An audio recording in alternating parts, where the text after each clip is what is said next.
Hello, everyone, and welcome to another edition of Let's Talk Business. I'm your host, Sean Leary, and today I am joined by Lucas and Lauren of Next Gen Artisans. Welcome. Thanks for having us. So let's just get right into it. Tell us about yourselves. Tell us about Next Gen Artisans. Well, I'm from Marshfield. I'm a local. I grew up here. I've been here my whole life. I went actually to Marshfield High and just really got connected to woodworking through the program here and fell in love with the craft. And so I've always been into the crafty building sort of stuff, and that's really how I got into it. So Lauren, how did you get into woodworking and all that? Yeah, so I actually, my background started in theater in high school and then quickly found out I didn't like being on stage. And so made the transition backstage and doing the management and kind of the technical production elements. So I went to undergrad and ended up with the theater and history major and worked primarily in the scene shop and doing kind of construction and technical direction. Went to grad school for technical direction and then transferred into commercial project management for custom fabrication. A lot of broadcast, television, scenic, a little bit of theater still. And when I started working there, that's when I met Lucas. And we kind of got together, aligned on a lot of the ideas, and though I'm very much on the management side of it now, just a lot of joy and just good memories of like construction and fabrication and loving the process and being part of it. That's wonderful. So you decided you didn't like being on stage, so you wanted to build the stage, basically. Exactly, yeah. Where they don't get to see our face. But they get to see your work. They do, yeah. That's the important thing. Exactly. So how did you guys come to kind of make Next Gen Artisans? Well, for me, it was always kind of a passion, and I always knew I wanted to do my own business with woodworking in some fashion. I never really knew what that was going to look like until really sitting down and talking with Lauren about some changes in the industry that we feel need to happen, and how our lived experience in the years that we've been in the business really show us our path for younger people in the industry. So we're both really passionate about that. It's, you go to a lot of shops and people are 60 years old. Not that there's anything wrong with that, but there's not a lot of young people going into it. And so we're trying to motivate people to do that. Why do you think that might be?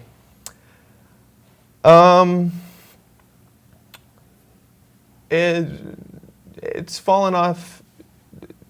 Kind of the crafts and trades have fallen out of favor as a job option, Yeah, I'll jump in here. I think it has to kind of do with like early exposure to it. I mean, Marshfield High, you had a woodworking program here, and that's awesome.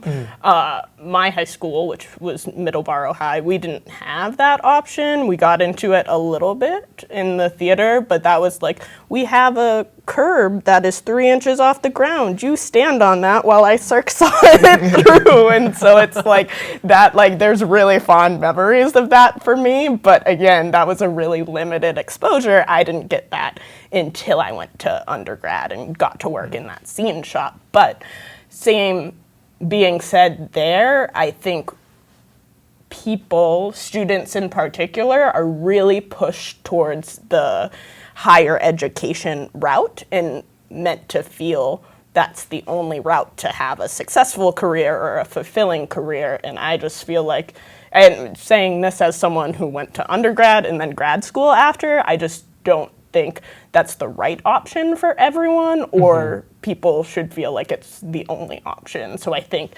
spreading awareness, letting people know that there are other really fulfilling options out there, and you should try it, see what you like. And like, I don't know, you can attest to, there's nothing quite like making something, seeing it completed and finished that you worked on with your own hands and you brought together, and then seeing like someone else's satisfaction with getting to use that. Yeah, that client interaction when you step back from the work and it's done for the first time, and they get to see, oh my goodness, you changed like my whole house, you changed the whole space that I'm living in.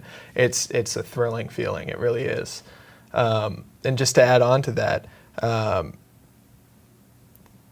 it's not just about fulfilling like your work experience, your career experience, but it's also not a lot of people are doing it, so it's really valuable work to be done. So there's good money in it, and it comes without all of the debt that you get from going to school, especially if your mind works with it. So it's not for everybody, but it's there. It's a great option. That's wonderful. Hopefully more people do it then. Absolutely, that's what we're hoping. So tell me about how you guys kind of started Next Gen Artisans. You did start it, right? Yeah. Okay. Yeah. So what was kind of the inception of that? You said you kind of weren't happy with some of the ways, things you saw in the industry, and you kind of wanted to be something different? I think you, in the same vein of a lot of people in this industry are older, there are certain practices and techniques of it's always been done this way. And because some things have always been done certain ways, I don't think people see, even if there's a flawed process involved, a need to change them. And I think when you're coming in younger with a new perspective and you see opportunities for growth or diversification or a new way of approaching things, it can be a little disheartening if it's like, no, we do it this way because we've always done it this way. And you're like, yeah, but that doesn't mean it's the right way. It just means it's the way it's always done. Right. And so I think that new techniques, new perspectives, I think the industry as a whole kind of falls into a generic kind of like older guys working on it too. And so I think you lose a lot by not bringing in the perspective of, everyone, like different people, different genders, bringing everyone to the table. You gain a lot from that new perspective. If you're willing to try it, if you're not, because we've always done it that way, you're not going to gain anything. Well, and I think once we really figured out how to communicate that with each other, it was just like clear we should really invest and try and do this, because changing a shop to be that way it just requires so much inertia, and you don't get that in a big shop, So we're trying to start small and see if we can make it work with our own shop, and hopefully other people will pick up on what we're doing.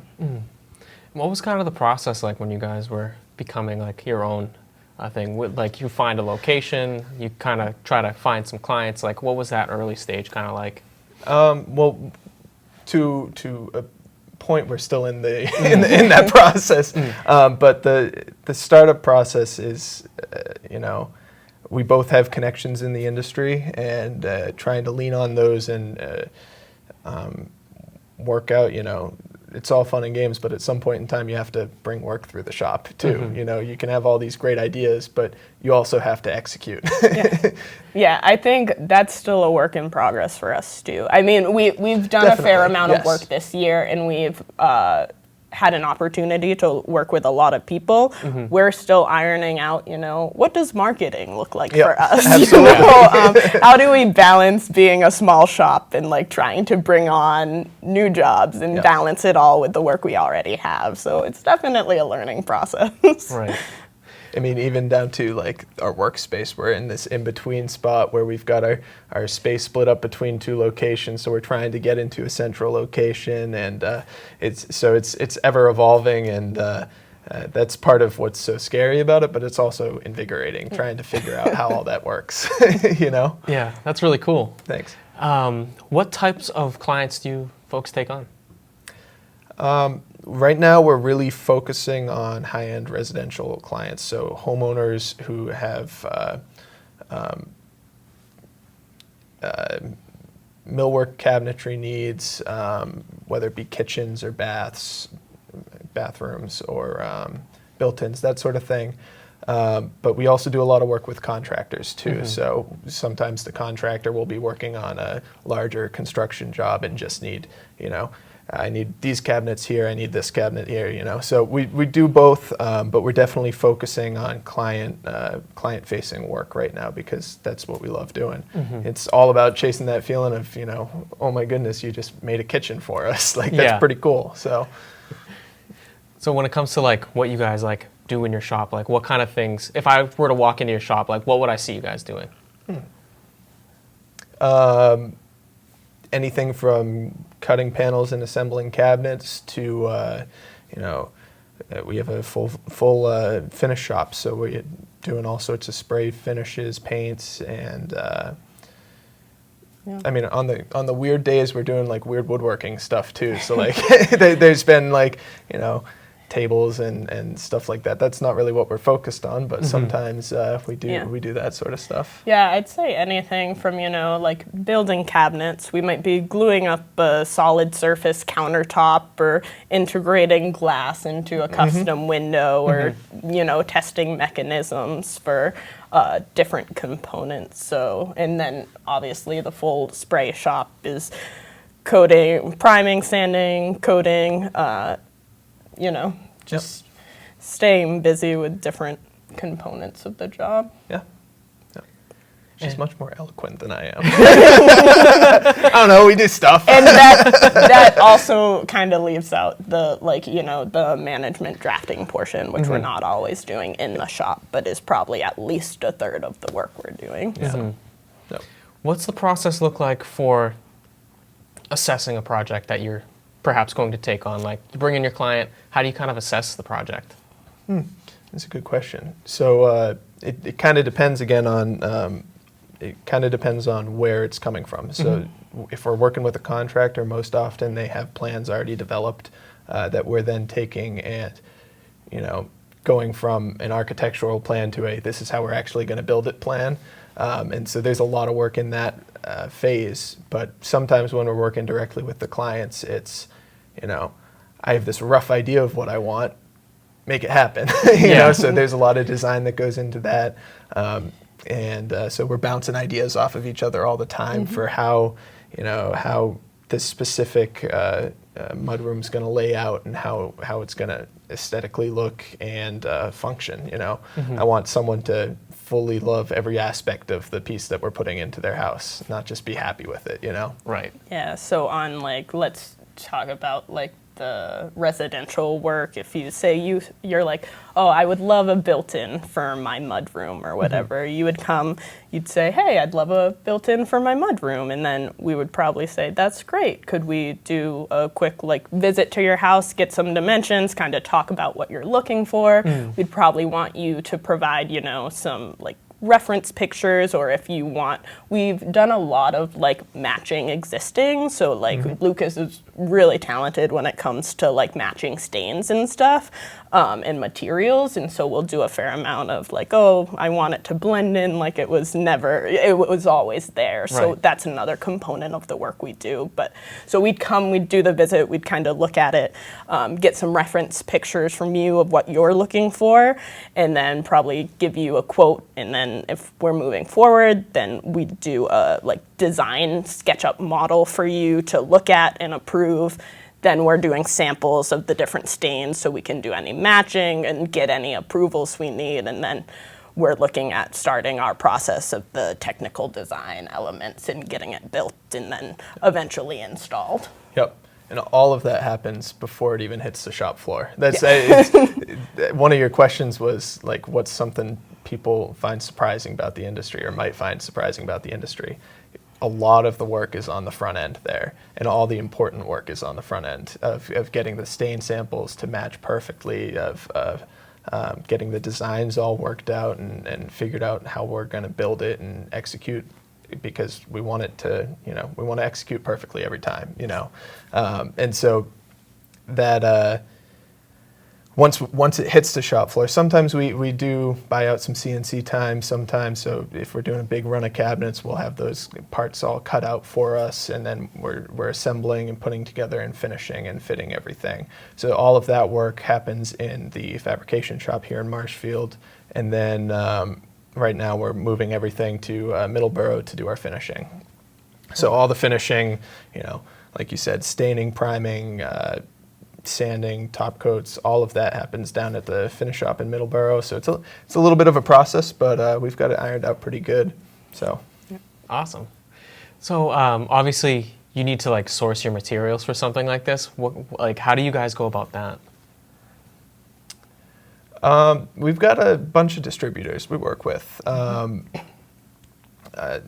There's Yeah, I mean, we're lucky in the sense that we are local and we have been working on not necessarily like these projects, but like projects of this nature before. So we know kind of local distributors, but there's always kind of like this out there, we need a certain glass product that like you've never encountered before. And then that's kind of, once you go through the resources that you already have, like calling distributors, being like, can you get this for me? And if they're like, yeah, no, then it's almost like a new research phase of like calling new contacts and stuff. But that's kind of an exciting element of it, because like working with your subcontractors, like I know we have like Koopman, who's like our paint supplier, and it's like another connection of like people who are really great to work with and really helpful. So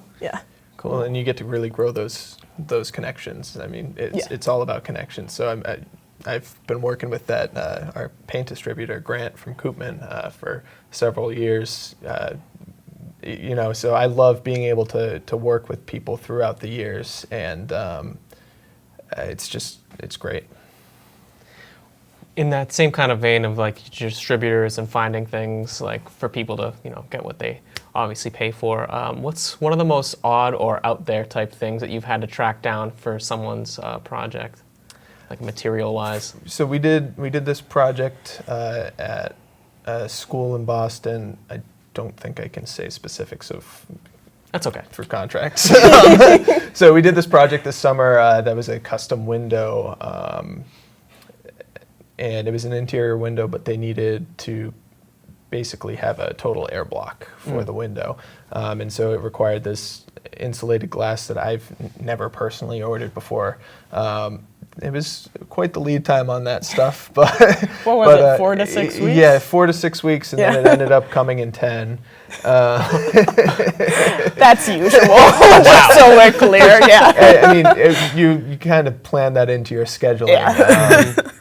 But I mean, it was a cool product to work with, because when we put that window in, I mean, you could stand on the other side and basically yell, and you can't hear it on the other side. Like, that's how good of a block it was. Wow. So, but we've worked with all sorts of different materials. So over the years, I've worked with like bulletproof materials. I've worked with. I'm gonna say it sounds really mundane, but matching trim is incredibly hard. You never think about it until like you're like, oh, this house was built 120 years ago, and now I'm trying to match the trim that already exists in there, because it's just like the process of making it has changed so much, and like the tools you use have changed so much. So even a lot of times, if we can't source something for a match that's close enough, we'll try, or we'll like shape it and mold it and make it ourselves. But even then, it's like I can't even get the right fixture to create that profile anymore. And so it's really mundane, and you probably wouldn't think of it, but we run into it all the time. I didn't even think about that. Yeah. That's a really good one. There was a piece of crown molding that I did recently that I needed like an extra 6 inches of crown molding, and I couldn't find anywhere like a match for the profile. It was some weird colonial profile, and I literally had to glue on an extra piece to that board of crown molding and carve it to match the profile of the. I mean, I'm lucky that I have those skills in my toolbox of like I've done a lot of weird carving stuff, so I can make that happen. But I'm glad I didn't need a lot of it. So,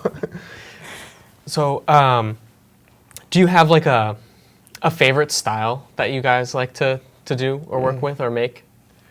right now, everything's clean. It needs to be, for the most part, things are white, all sorts of different shades of white, but for the most part, things are white, clean, not a lot of profiles, and square for the most part. And it looks very modern, I like that style. I think the word I always come back to is clean, you know? Yeah, I admire the bright and airy, like, white kitchens and everything, but personally, my favorite is I love the wood grains with, like, the stains or just clear coats on them. I think, like, the different types of wood we use, and, like, they're just so pretty that, like, I really love the, like, natural wood look and the variation that comes in them.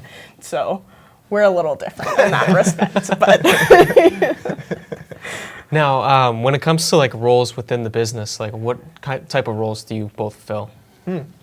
So, I mean, I'm dealing with more of the day-to-day fabrication, execution sort of stuff, and, like, you know, I'm in the shop every single day, but either I'm in the fabrication shop or I'm in the finish shop, putting stuff together or installing on site. That's my role for the most part, but I'm also doing, you know, all of our bidding, all of our reach out, that stuff too, so.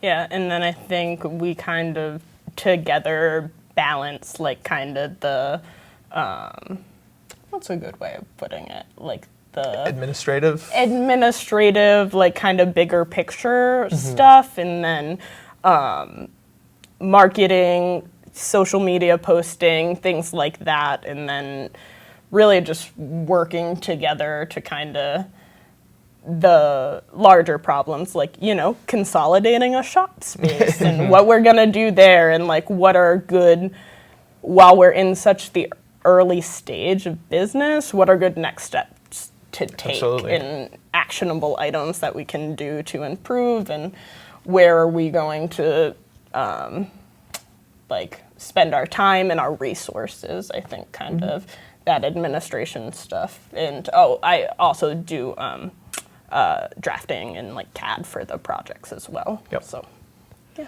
Yeah, so the only other thing I would add to that, you're coming to us, or I guess we're meeting at, like, we're almost up on a year here, so we're still pretty new. Yeah. So I'm really the only one full-time in it right now. Okay. Lauren still has another job that she's working to kind of make all of it work right now. But we're also bringing in some other additional help that I've been subcontracting out through the summer, so it's a roller coaster. We all do everything. Yeah. Kind of. Sometimes I'm there gluing up and sanding too. It all depends on the project and what we have going on. But I think we try our best to balance the responsibilities, not always equally, but, like, equitably for Absolutely. what we're doing and what makes sense for projects and responsibilities for one another to take on. So Awesome. Yeah.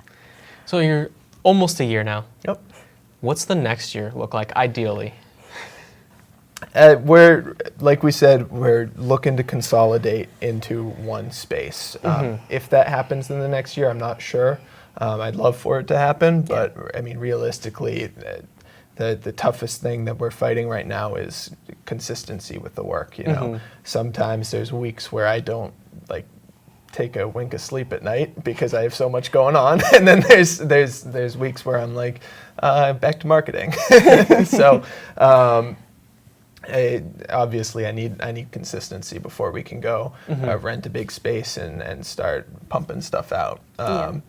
But so that would be my tentative goal, is a little bit more consistent and just bringing in and meeting new clients. That's what we're doing right now. Yeah, and I'd say, I think on our end too, as, like, a company and kind of as a brand, I would love to see us flush out like, our website, our social media more, become a little more well-rounded. So, you know, as we come and we get new clients in and we have more things to share, as we kind of start having more references and projects. Absolutely. And just establishing ourselves more distinctly as a brand. And yeah, the consolidating shop spaces would be really nice. I mean, you don't want to have one in Marshfield and Middleborough and have to go back and forth. I'm driving a lot of miles. So as we kind of wind down here, how can people find out more about you? Where can they go to get in contact with you to get some business? So we have a website. Again, it's in process. We're kind of changing things around right now and trying to more develop our marketing. But our website, our website, nextgenartisans.com, is where our portfolio is. You can see some of our testimonials and see our work a little bit.